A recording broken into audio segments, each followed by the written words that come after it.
Good evening class. आप सभी जल्दी से जुड़ जाइए ताकि आज की क्लास स्टार्ट की जाए। आज की क्लास में बेटा आप लोगों के लिए बहुत ही इंपॉर्टेंट होने वाली है, क्योंकि आज की क्लास में हम लोग उन टॉपिक पे चर्चा करने वाले हैं जिससे कि आप लोगों का 20 नंबर पूरी तरीके से फिक्स हो जाने वाला है। क्योंकि आप जानते हो कि 20 नंबर आपके ओएमआर शीट पे एमसीक्यू हो रहे होते हैं और उस शीट पे कैसे फिल हो रहा होगा वो सारी चीजें आपको बताई जाएंगी। लेकिन पहले उन क्वेश्चंस को प्रैक्टिस कर लेते हैं कि किस तरीके से क्वेश्चन आते ही आप उस पे टिक करो कि पहले का बी, दूसरे का सी, तीसरे का डी, चौथे का ए सही है। ऐसे करके आप जैसे ही जितने जल्दी आप क्वेश्चन को सॉल्व करोगे ये 20 नंबर आपकी झोली में मिल जाएगा। ये 20 नंबर बहुत ज्यादा इंपॉर्टेंट है बेटा, क्योंकि यहां पर एक छोटी सी गलती भी आपका एक पूरा का पूरा नंबर हटा लेगी। थ्योरी वाले पोर्शन में अगर 2 नंबर 3 नंबर के क्वेश्चन है, 5 नंबर के क्वेश्चन है, उसको आप लिख रहे हो तो उस 5 नंबर में अगर आप कुछ गलती करते हो तो भी एग्जामिनर आपको 2 से नंबर, 2 नंबर, 2.5 नंबर, 1 नंबर, आधा नंबर कुछ ना कुछ दे देगा। लेकिन एमसीक्यू में अगर मिस्टेक हुआ तो एमसीक्यू में एक बार गलती आपकी बहुत भारी पड़ सकती है। यानी ये 20 नंबर अगर आप पा गए तो आपका बोर्ड का परसेंटेज बहुत अच्छा हो जाने वाला है। इसलिए जितने क्वेश्चन पे हम लोग बात करने वाले हैं, हर एक क्वेश्चन को बहुत ही अच्छे तरीके से एक एक क्वेश्चन को एकदम दिमाग में बैठा लेंगे, रट लेंगे कि सर अगर ये क्वेश्चन दोबारा आया तो हम कर लेंगे। ठीक है, एक बार जितने बच्चे देख रहे हैं सभी रिप्लाई कर देंगे क्या मेरी आवाज आप तक पहुंच रही है या नहीं। और अगर आवाज पहुंच रही है तो आपको मालूम है क्या करना है, सेशन को शेयर कर देना है और लाइक करते हुए चलना है। ठीक है, आइए जोरदार तरीके से एक बार सेशन को शेयर करने के बाद क्वेश्चन पे आते हैं। सबसे पहला क्वेश्चन हमारे सामने है यहां पर कि एथिल अल्कोहल का आईयूपीएसी नेम है। एथिल अल्कोहल का सर आईयूपीएसी नाम क्या होता है? 4 ऑप्शन है हमारे पास, मीथेन, इथेनल, एथेनॉल और प्रोपेनॉल।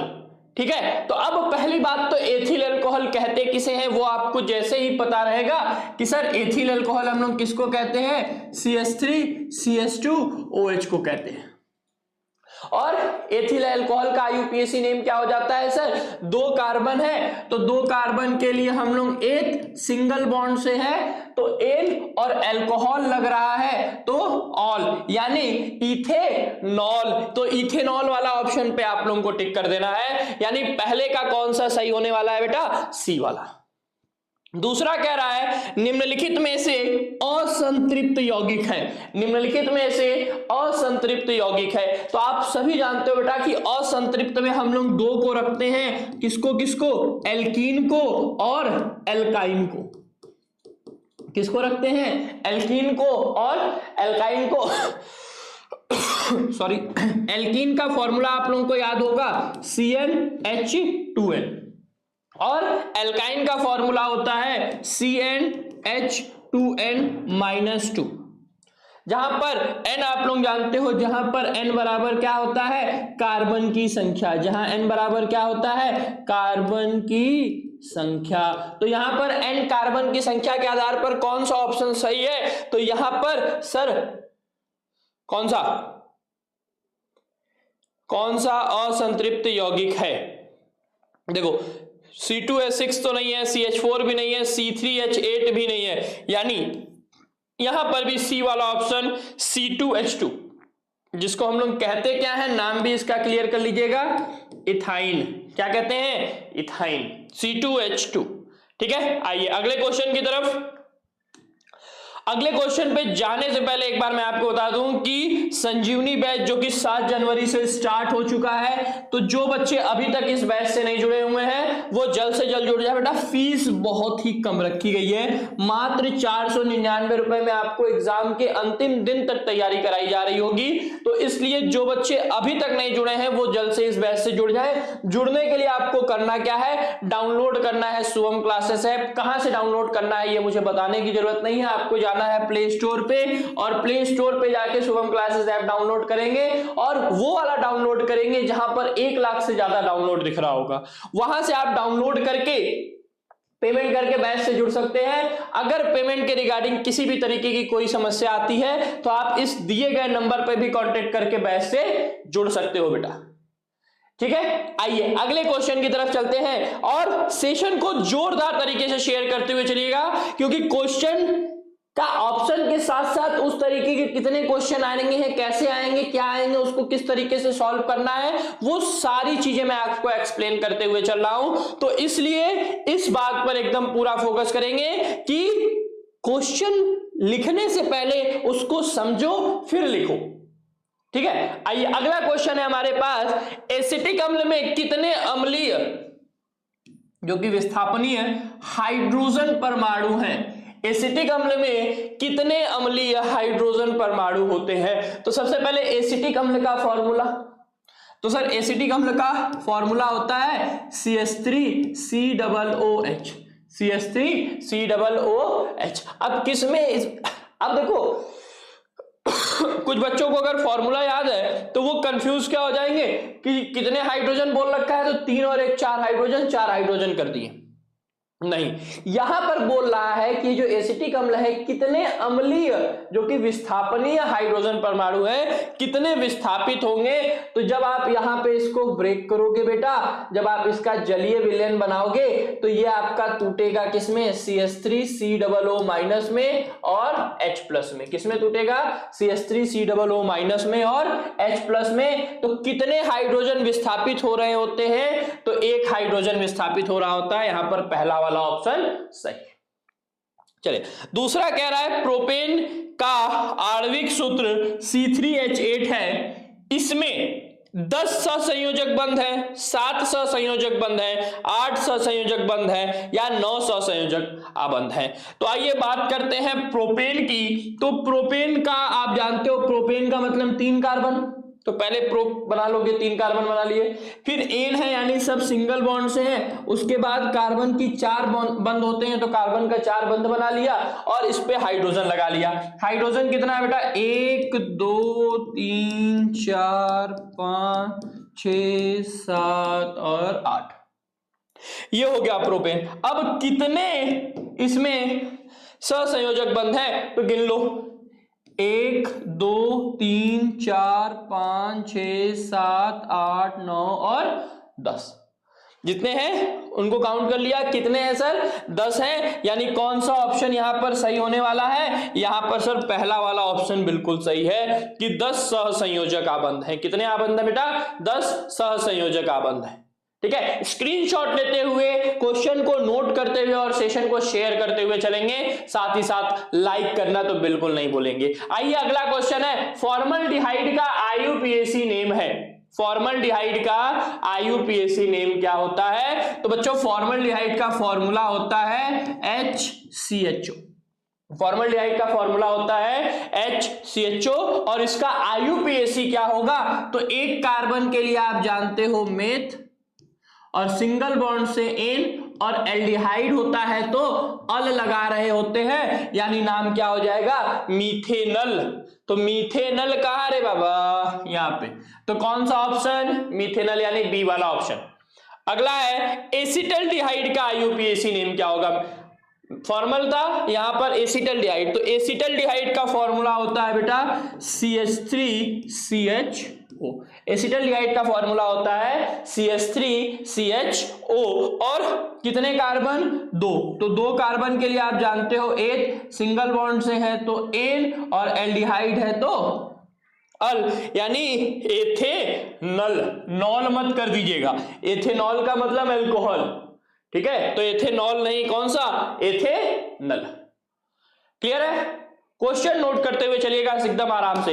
एसीटोन का IUPAC नेम क्या होता है। तो एसीटोन फॉर्मूला दे रखा है कि फॉर्मूला क्या होता है, CH3COOCH3। कितने कार्बन, 3 कार्बन। 3 कार्बन पे आप जानते हो कि प्रोप लिखते हैं, सिंगल बॉन्ड से है तो एन और कीटोन होता है तो ओन, यानी प्रोपेनोन, प्रोपेनोन, बी वाला ऑप्शन सही है।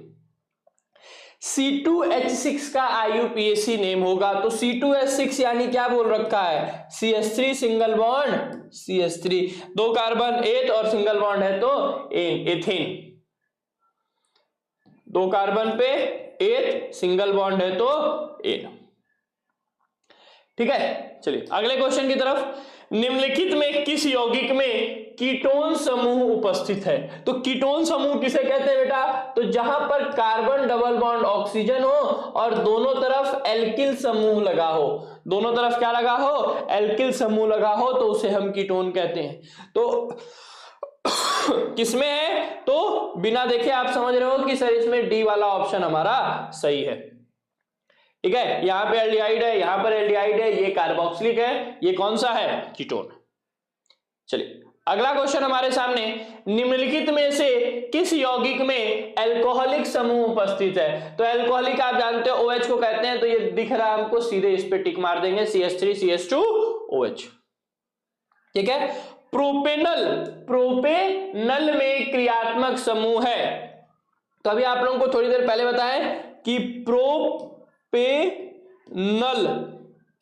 अल कब लगता है? अल कब लगता है? तो सर जब एल्डिहाइड होता है तब। जब क्या होता है? एल्डिहाइड होता है तब अल लग रहा होता है, यानी कौन सा ऑप्शन? पहला वाला, प्रोपेनल। वही प्रोपेनॉल होता तो ऑल लगता, प्रोपेनोन होता तो ये लगता।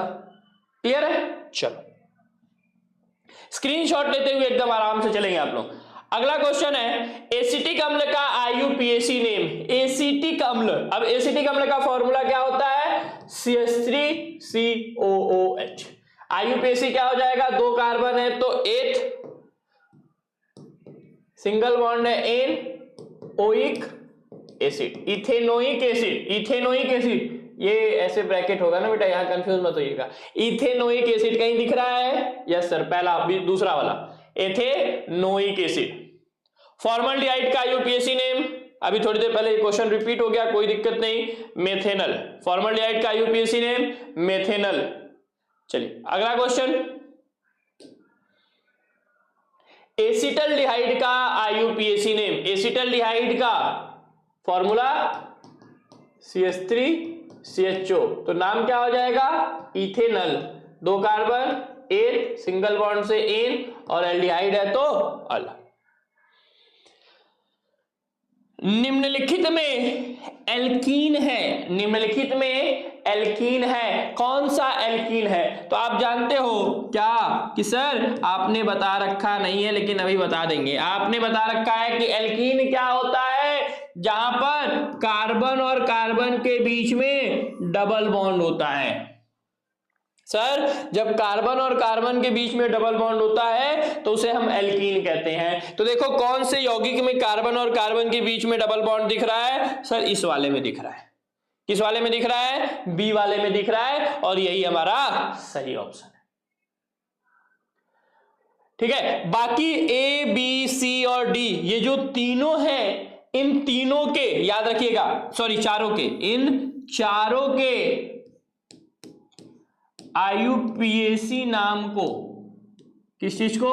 IUPAC नाम को आप लोगों को कमेंट करके बताना है कमेंट बॉक्स में कि इन चारों का, क्वेश्चन नंबर 15 के इन चारों का IUPAC नेम क्या होगा। ये आपका होमवर्क है, क्योंकि बेटा देखो इस MCQ के साथ साथ जो हम लोग प्रैक्टिस कर रहे हैं उनके साथ साथ आपको और क्या करते हुए चलना है? आपको और ज्यादा से ज्यादा MCQ प्रैक्टिस करने हैं, क्योंकि मैंने बताया कि MCQ आपके लिए बहुत ही इंपॉर्टेंट है। क्यों? क्योंकि इसमें थोड़ी सी गलती हो गई तो 20 नंबर चला जाएगा। क्योंकि यहां का एक नंबर ऐसा नहीं है कि अगर आपने ए की जगह बी पर टिक कर दिया है तो एग्जामिनर आपको जो है आधा नंबर दे दे, एकदम नहीं मिलने वाला है।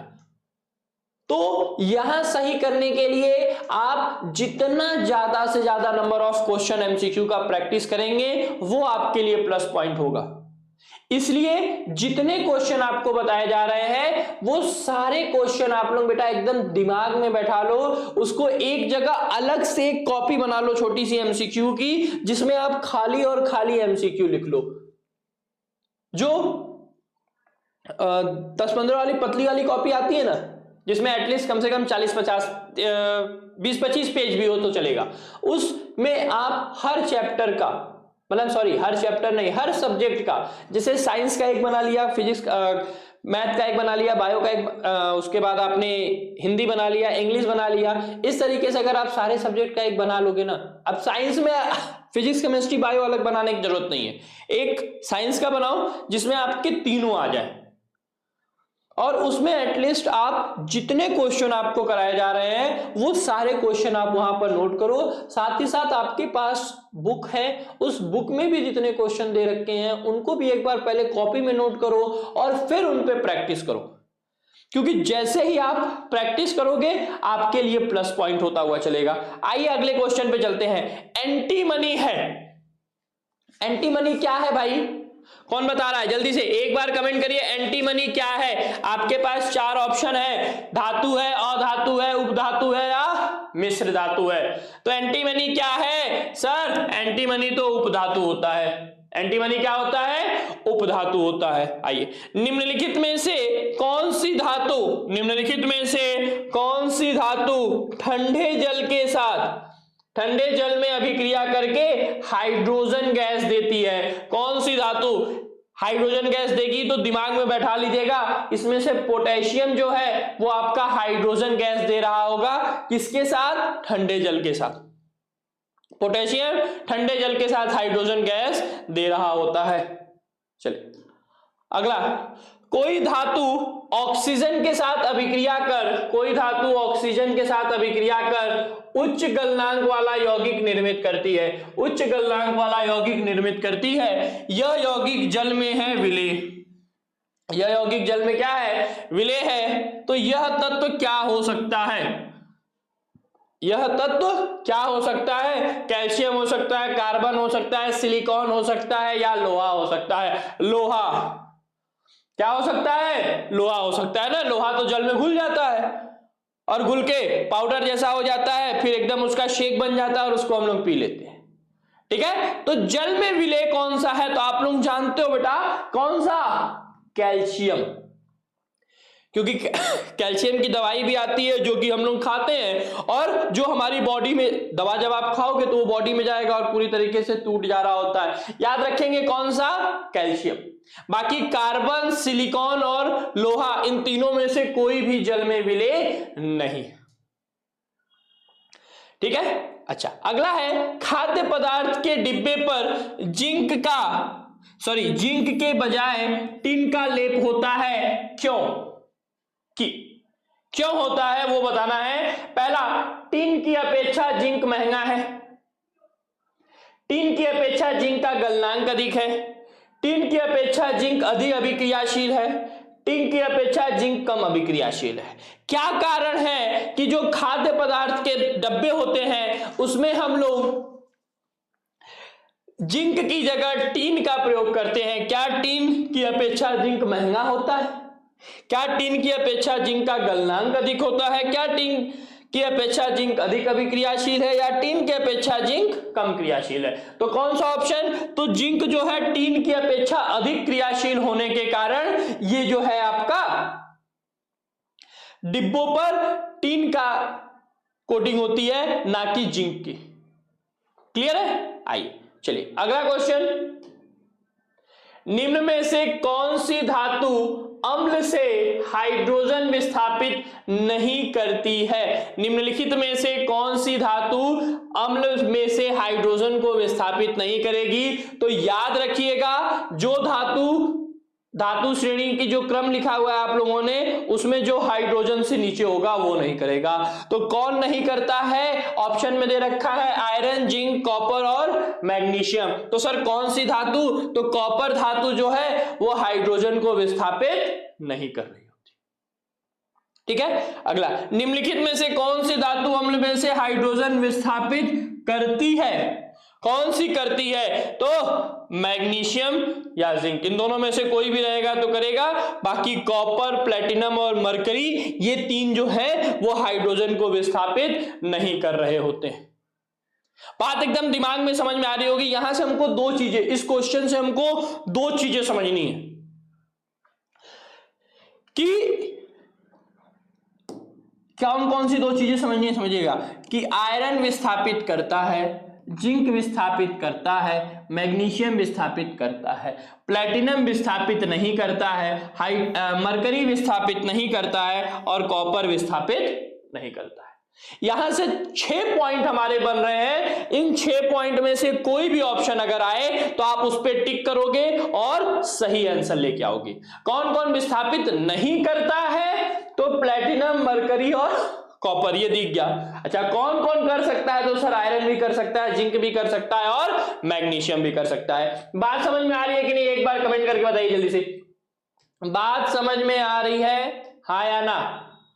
ठीक है। और अगर आप लोगों को मालूम बेटा, अगर बातें समझ में आ रही हैं तो आपको क्या करना है, सेशन को जोरदार तरीके से शेयर और लाइक करते हुए चलना है और एक एक क्वेश्चन को अपनी कॉपी में नोट कर लेना बेटा, क्योंकि ये बहुत आपके लिए इंपॉर्टेंट है। ठीक है, आइए अगला, जस्ता धातु, जस्ता मतलब जिंक। ठीक है, जस्ता धातु हाइड्रोक्लोरिक अम्ल से क्रिया करके कौन सी गैस निकालेगा? तो बिल्कुल सही जवाब है आपका हाइड्रोजन। जस्ता हाइड्रोक्लोरिक अम्ल, अभी हम लोगों ने पढ़ा जस्ता का मतलब क्या होता है, जिंक, और ये जिंक की अभिक्रिया HCl के साथ होगी तो ये क्या बनाएगा, ZnCl2 बनाएगा और हाइड्रोजन बाहर निकालेगा इस तरीके से। ठीक है, तो कौन सा, हाइड्रोजन। अगला, ABCD के मानक अपचयन विभव क्रमशः कितना है? प्लस 0.60, माइनस 0.35, माइनस 1.50 तथा माइनस 2.71 वोल्ट है। तो इसमें सबसे अधिक क्रियाशील तत्व कौन सा होगा? जल्दी से कमेंट करके बताइए, सबसे अधिक क्रियाशील तत्व कौन सा होगा? आप लोगों के कमेंट के बाद मैं इसका आंसर बताऊंगा। जल्दी से कमेंट करिए, जल्दी से, जितने बच्चे देख रहे हैं। सबसे अधिक क्रियाशील तत्व कौन सा होगा चारों में से? ए होगा, बी होगा, सी होगा या डी होगा? ए ये है, ये बी है, ये सी है और ये वाला जो ऑप्शन है ये आपका डी है। तो कौन सा होगा? तो जिसका अपचयन विभव माइनस में जितना अधिक होता है, जिसका अपचयन विभव माइनस में जितना अधिक होगा वो उतना अच्छा क्रियाशील होगा, वो उतना अच्छा क्रियाशील होगा। तो कौन सा क्रियाशील है? डी वाला। कौन सा क्रियाशील है बच्चों? डी वाला। आइए अगले क्वेश्चन की तरफ। फफोलेदार कॉपर है, फफोलेदार कॉपर है। ऑप्शन, शुद्ध कॉपर, कॉपर का अयस्क, कॉपर का मिश्र धातु या कॉपर जिसमें 2% अशुद्धियां होती हैं। फफोलेदार कॉपर कौन सा है? जल्दी से।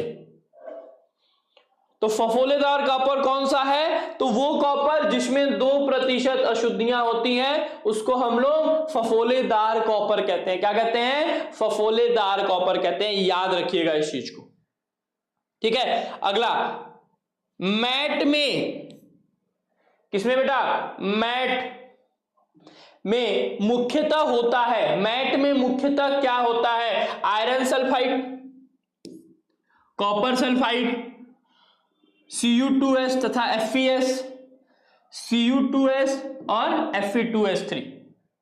इन चारों में मैट में क्या पाया जाता है? जल्दी से। तो याद रखिएगा Cu2s तथा FeS। क्वेश्चन को एक जगह लिख के रख लो और उनको तैयार करते हुए रहो। जहां आप 4 बार पढ़ लोगे आपके सारे डाउट क्लियर हो जाएंगे। ठीक है, अगला क्वेश्चन है, कॉपर पाइराइट को वायु में गर्म करके सल्फर को दूर करने की क्रिया को कहते हैं।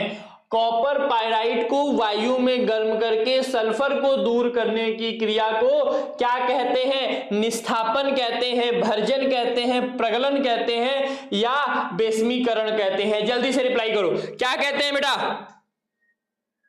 क्या कहते हैं? कॉपर पाइराइट को वायु में गर्म करके सल्फर को दूर करने की क्रिया क्या कहलाती है? सर भर्जन कहलाती है। क्या कहलाती है? भर्जन कहलाती है। ठीक है, अगला, परावर्तनीय भट्टी का उपयोग होता है किस कार्य में? प्रगलन में, निस्थापन में, विस्मिरीकरण में या अति शीतलन में? बिना सोचे मुझे मालूम है कि इसका आंसर आप दे दोगे कि किसमें प्रयोग होता है परावर्तनीय भट्टी का, तो सर निस्थापन में। कितने होता है सर? निस्थापन में होता है, कोई डाउट नहीं, कोई डाउट नहीं सर, किसमें हो रहा होता है? निस्थापन में हो रहा होता है। क्वेश्चन को एकदम दिमाग में बैठा लेंगे और परावर्तनीय भट्टी का डायग्राम भी आप लोग तैयार करेंगे, ठीक है। अमलगम होता है, अमलगम क्या है? उपधातु है, मिश्र धातु है, यौगिक है या विषमांगी मिश्रण? अमलगम क्या है? अमलगम एक विषमांगीय मिश्रण होता है। अमलगम क्या होता है? विषमांगी मिश्रण होता है। आप कहोगे सर कैसे? तो याद रख लीजिएगा, मैं आपको समझा दूं, किसी भी धातु को, कोई भी धातु हो, ठीक है, किसी भी धातु को, और जब हम उस धातु को और किसको, मरकरी को, धातु और मरकरी, ठीक है, धातु और मरकरी को जब के मिश्रण को, धातु और मरकरी के मिश्रण को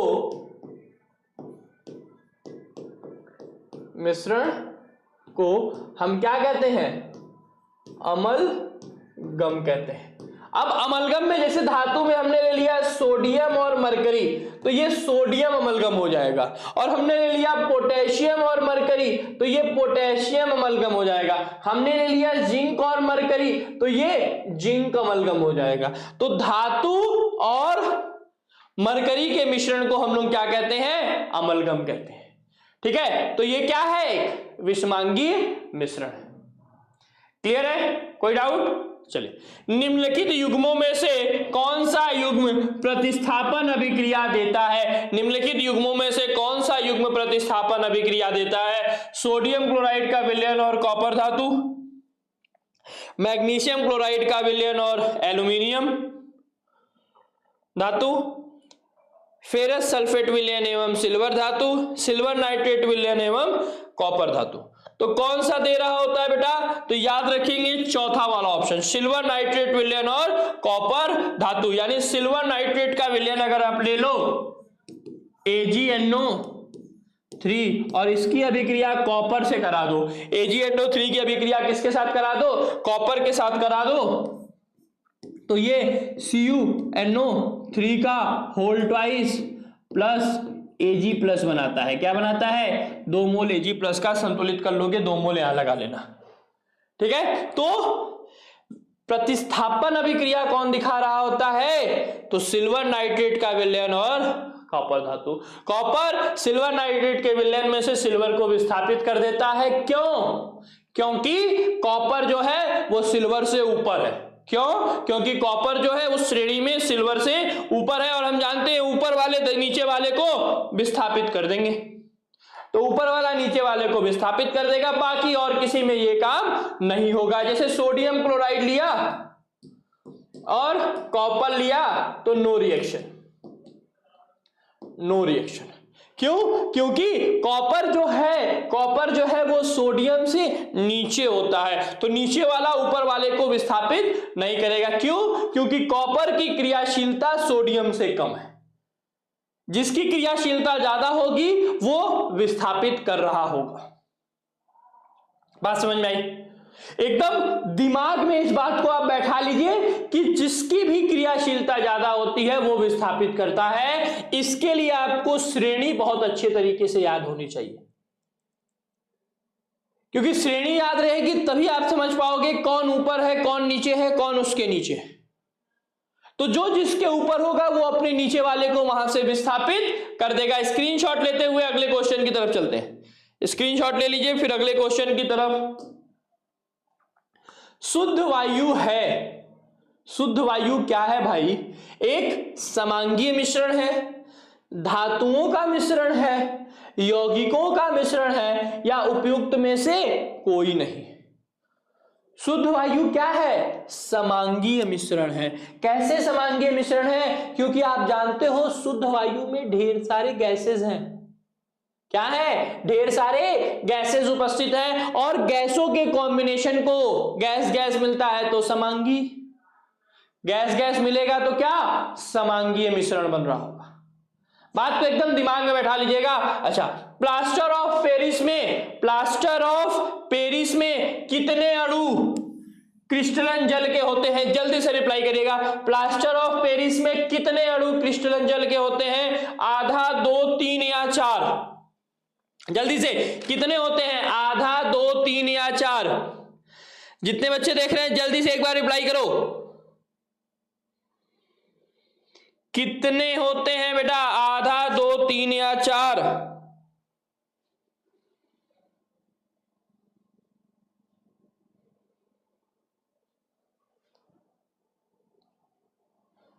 और साथ ही साथ प्लास्टर ऑफ पेरिस का फॉर्मूला भी आप लोग रिप्लाई करोगे। क्या करोगे? प्लास्टर ऑफ पेरिस का फॉर्मूला भी रिप्लाई करो। जल्दी से रिप्लाई करो,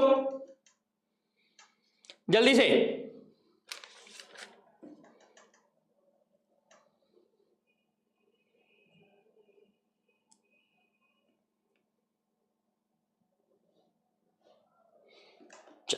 कितने होते हैं सर? आधा। कितने होते हैं? आधा। सभी बच्चे कमेंट करके बताएंगे कि प्लास्टर ऑफ पेरिस का फॉर्मूला क्या होता है। ठीक है, आइए अगले क्वेश्चन की तरफ। धावन सोडा का रासायनिक नाम है। धावन सोडा किसे कहते हैं? ऑप्शन, सोडियम क्लोराइड को, सोडियम कार्बोनेट को, सोडियम बाइकार्बोनेट को या सोडियम हाइड्रोक्साइड को। मैं लिख दे रहा हूं, सोडियम क्लोराइड को यानी NaCl, सोडियम कार्बोनेट को सोडियम बाइकार्बोनेट को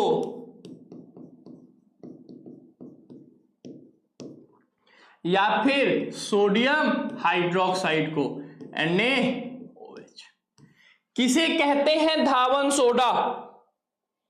जल्दी से, जितने बच्चे देख रहे हैं जल्दी से रिप्लाई करो। धावन सोडा किसे कहते हैं?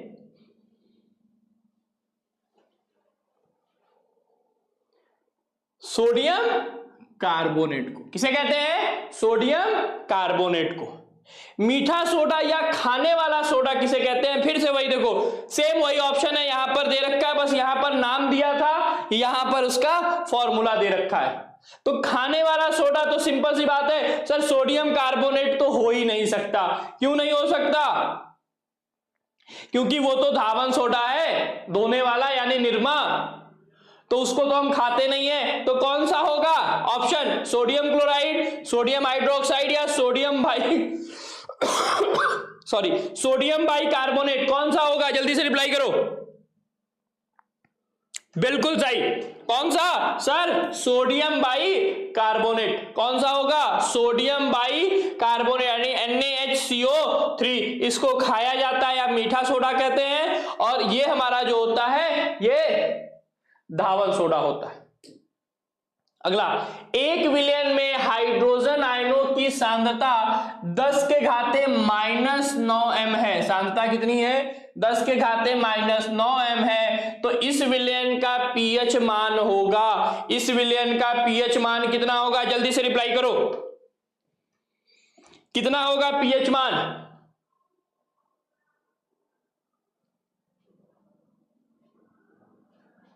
नौ। कितना होगा? 9 होगा।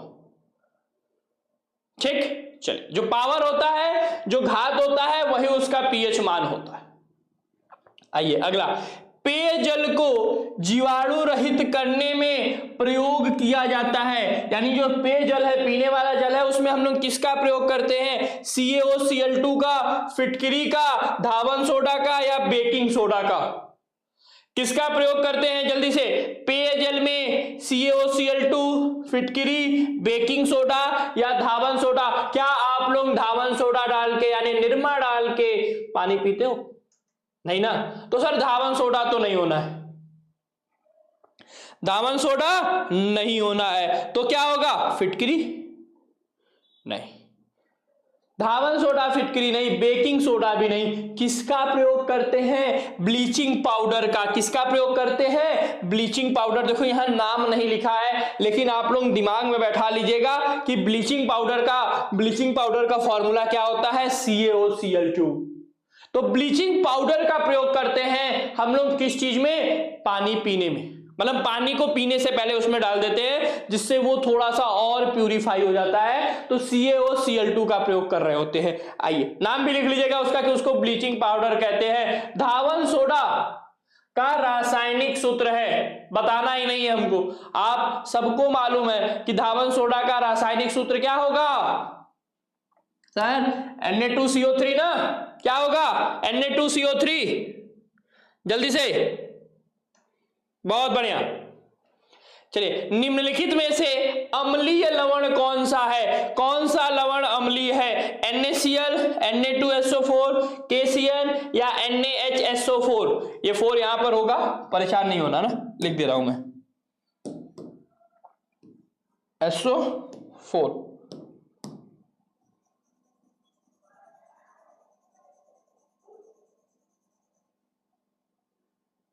ठीक है, कौन सा लवण इसमें अम्लीय है बेटा? जल्दी से। तो आप सभी को मालूम है सर, अम्ल वो होता है जो H+ आयन देता है। अम्ल वो होता है जो H+ आयन देता है। तो इसमें से H+ आयन देने के लिए H+ आयन होना भी चाहिए, तो H+ आयन खाली इसके पास है, तो NaHSO4 जो है वो आपका अम्लीय है। NaHSO4 जो है वो आपका क्या है? अम्लीय है। क्लियर है? आइए अगले क्वेश्चन पे चलते हैं। शुद्ध जल का पीएच होता है, शुद्ध जल का पीएच कितना होता है? 0, 1, 7 या 14? जल्दी से, शुद्ध जल का पीएच बच्चों को पता होगा कि सर शुद्ध जल का पीएच कितना होता है? 7 होता है। निम्नलिखित में से कौन सा कथन उदासीन घोल के लिए असत्य है? उदासीन घोल के लिए कौन सा कथन जो है वो असत्य है? अगर उदासीन घोल है तो हाइड्रोजन आयन के सांद्रण का मूल्य 10⁻⁻7 मोल पर लीटर, हाइड्रोक्सिल आयन के सांद्रण का मूल्य 10⁻⁻7 मोल पर लीटर, पीएच का मान 0 और पीएच का मान 7। निम्नलिखित में से कौन सा कथन उदासीन घोल के लिए असत्य है? तो उदासीन घोल के लिए पीएच का मान 0 नहीं हो सकता। कौन सा होगा? 0। क्लियर है बेटा? कभी भी 0 नहीं हो सकता। तो ये तीनों ऑप्शन सही है, कौन सा गलत है? पीएच का मान 0। चलिए आइए अगला क्वेश्चन देखते हैं। सल्फ्यूरिक अम्ल में अम्लीय हाइड्रोजन परमाणु, सल्फ्यूरिक अम्ल में अम्लीय हाइड्रोजन परमाणु की संख्या होती है। सल्फ्यूरिक अम्ल का फॉर्मूला H2SO4। जब तोड़ेंगे बेटा, जब जलीय विलयन बनाकर तोड़ेंगे तो क्या होगा? 2 मोल H+ का देगा और SO4 2 माइनस में टूटेगा सर। तो कितने अम्लीय परमाणु हैं? 2। तो सल्फ्यूरिक अम्ल में 2। कोई विलयन लाल लिटमस को नीला कर देता है, कोई विलयन है जो लाल लिटमस को नीला कर देता है, तो इसका पीएच संभवतः क्या होगा? 1, 4, 5 या 10? 1, 4, 5 या 10? तो सर बिना सोचे आप 10 वाले पर टिक कर दीजिए कि अगर लाल लिटमस को नीला कर दे रहा है तो पीएच कितना होगा? 7 से अधिक होगा। तो 7 से अधिक कौन सा है? डी वाला। चलिए अगले क्वेश्चन पे, एक विलयन का पीएच मान 1 है। पीएच मान कितना है? 1 है। यह विलयन है, कौन सा विलयन है जो इसका पीएच मान 1 होगा? NaCl, KOH, ग्लूकोज का जलीय विलयन या सल्फ्यूरिक एसिड? इन चारों में से जल्दी से आप लोग कमेंट करके बताइए कि किसका पीएच 1 होगा। जल्दी से, जितने बच्चे देख रहे हैं सभी जल्दी से कमेंट करके बताएं निम्नलिखित में से किसका पीएच 1 होगा। जितने बच्चे देख रहे हैं जल्दी से, आपके कमेंट का इंतजार है हमको आपके कमेंट का इंतजार है भाई। किसका होगा? 1 है ना, तो 7 से कम यानी अम्ल, 7 से कम यानी अम्ल। और अम्ल कौन है? H2SO4। अम्ल इसमें से कौन है सर? H2SO4 जो है वो एसिड है, वो अम्ल है। तो किसका पीएच कम होगा, मतलब सॉरी किसका पीएच 1 होगा? तो H2SO4 का। चलो, 1 विलयन नीले लिटमस को लाल कर देता है, 1 विलयन नीले लिटमस को लाल कर देता है, तो इसका पीएच है 6, 7, 8 या 10। 6, 7, 8 या 10। तो सर बिना सोचे टिक कर दीजिए 6 पर। क्यों? क्योंकि नीले को लाल कर रहा है, मतलब वो एसिड होगा और एसिड का मान 7 से कम, तो 7 से कम वाला 6, 7 है तो उदासीन, कोई प्रभाव नहीं डालेगा। चलिए अगला क्वेश्चन हमारे सामने, H2S विलेन का पीएच मान होगा, H2S विलेन का यानी हाइड्रोजन सल्फाइड का पीएच मान कितना होगा? 0 होगा, 7 होगा, 7 से कम होगा या 7 से अधिक होगा? तो इसके लिए आपको बताना है कि H2S क्या है, अम्ल है या क्षार है या उदासीन है? तो सर H2S अम्ल होता है, यानी इसका पीएच जो है वो 7 से कम होगा। सर क्या होगा? 7 से कम होगा। क्लियर है? अच्छा, क्वेश्चन नंबर 45। देखो क्वेश्चंस जितने आपके सामने आ रहे हैं, हर क्वेश्चन को बहुत ही बारीकी से समझते हुए लिखो। लिखोगे तब समझ में आएगा। खाली आप लोग क्लास देखकर अगर चले जाते हो तो फिर कुछ बात समझ में नहीं आएगी। क्यों? क्योंकि अभी देखा, फिर दोबारा देखने के लिए फिर से आपको नेट खर्चा करना होगा। लेकिन उस समय अगर आपने लिख रखा है तो आप वो कॉपी उठाओगे और कॉपी में देखोगे, अच्छा इस क्वेश्चन के लिए आंसर तो ये वाला है, तो वहां आपको ज्यादा दिक्कत नहीं आ रही होगी। लेकिन अगर आपने नोट नहीं किया है, खाली अच्छा देख रहे हो कि हाँ आज की क्लास देख लेते हैं, आज की क्लास बहुत इंपॉर्टेंट होने वाली है, तो आज की क्लास देख लिया, समझ में आ गया अभी, लेकिन जैसे ही आज के बाद कल की, परसों की, नरसों की क्लास आप देख लोगे तो फिर आज वाली जो क्लास है वो भूल जा रही होगी। तो आज वाली क्लास को रिवाइज करने के लिए आप फिर से तो आके पूरा वीडियो देखोगे नहीं। इसलिए एक बार जितनी भी चीजें बताई जा रही बेटा, जितने भी क्वेश्चन कराए जा रहे हैं, उन क्वेश्चन को आप एक जगह नोट करके लिख लीजिए। क्योंकि जब आप नोट कर लोगे ना, नोट कर लोगे, तब आपको समझ में आएगा कि हाँ ये हमारे लिए कितना इंपॉर्टेंट है।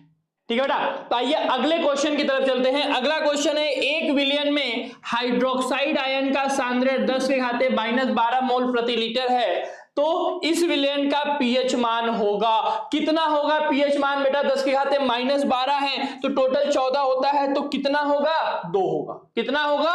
2 होगा। ठीक है, चलिए अगला क्वेश्चन आपके सामने, एक भूरे रंग का चमकदार तत्व X को वायु की उपस्थिति में गर्म करने पर वह काला हो जाता है। कैसा हो जाता है? काला हो जाता है। तो वो तत्व होगा, कौन सा होगा सर? कॉपर होगा। सर आप मत बताइए, हमको मालूम है कॉपर होगा। ठीक है, अच्छा अगला क्वेश्चन है, कार्बन को वायु में जलाने पर कार्बन डाइऑक्साइड गैस का बनना उदाहरण है। कार्बन को वायु में जलाने पर कार्बन डाइऑक्साइड गैस का बनना उदाहरण है किसका? संयोजन अभिक्रिया का, विस्थापन अभिक्रिया का, द्विविस्थापन का या वियोजन का? तो सर संयोजन अभिक्रिया का है। क्यों? क्योंकि 2 मिलकर 1 बना रहे हैं। क्या कर रहे हैं? 2 मिलकर 1 बना रहे हैं। अगला, लेड नाइट्रेट का रासायनिक सूत्र है। लेड नाइट्रेट का रासायनिक सूत्र है, तो बेटा लेड नाइट्रेट का रासायनिक सूत्र क्या होगा? जल्दी से कमेंट करिए आप सभी।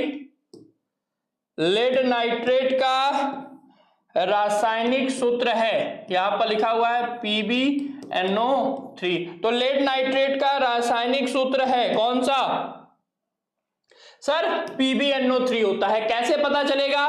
तो याद रखिएगा कि लेड के ऊपर 2+ चार्ज होता है और नाइट्रेट के ऊपर 1- चार्ज होता है, तो 2 और 1 मिलके बन रहे हैं, तो फॉर्मूला क्या बनेगा? PbNO3 का होल ट्वाइस। PbNO3 का होल ट्वाइस। क्लियर है? चलिए अगला क्वेश्चन है कि जिन अभिक्रियाओं में आयन का विनिमय होता है, आयन के विनिमय से नए यौगिक बनते हैं, उन्हें क्या कहा जाता है? सर उन्हें द्विविस्थापन अभिक्रिया कहा जाता है। क्योंकि द्विविस्थापन अभिक्रिया में आयन का विनिमय हो रहा होता है। जैसे AbCd बनेगा क्या? AD plus CB। तो आयन के विनिमय से यहां पे अभिक्रिया हो रही होती है, तो वो द्विविस्थापन अभिक्रिया। अगला 2FeCl3 2H2O plus Y 2FeCl2 plus H2SO4 plus 2HCl। रासायनिक अभिक्रिया में Y क्या है? Y क्या है? तो कौन सा ऑप्शन सही होगा? तो आइए देख लेते हैं। कितने आयरन है? 2 आयरन है, इधर भी 2 है, इधर 6 क्लोरीन है, इधर 4 और 2, 6 क्लोरीन इधर भी है, इधर 4 हाइड्रोजन है, इधर 2 और 2 4 हाइड्रोजन है, इधर 2 ऑक्सीजन है, उधर 4 ऑक्सीजन है। मतलब हमको ऐसा ऑप्शन देखना है जिसमें ऑक्सीजन हो, तो SO2। अगला लौह चूर्ण पर तनु हाइड्रोक्लोरिक अम्ल डालने पर क्या होगा? हाइड्रोजन गैस एवं आयरन क्लोराइड बनेगा, क्लोरीन गैस एवं आयरन हाइड्रोक्साइड बनेगा, कोई अभिक्रिया नहीं होगी, या आयरन लवण एवं जल बनेगा। तो आप सभी जानते हो यहां पर कि सर हाइड्रोजन गैस और आयरन क्लोराइड बन रहा होता है। क्या बन रहा होता है? हाइड्रोजन गैस और आयरन क्लोराइड बन रहा होता है। अगला श्याम श्वेत फोटोग्राफी में, श्याम श्वेत फोटोग्राफी में प्रयुक्त होता है, क्या प्रयुक्त होता है फोटोग्राफी में? तो सिल्वर क्लोराइड का प्रयोग किया जाता है। किसका प्रयोग किया जाता है? सिल्वर क्लोराइड का प्रयोग किया जा रहा होता है।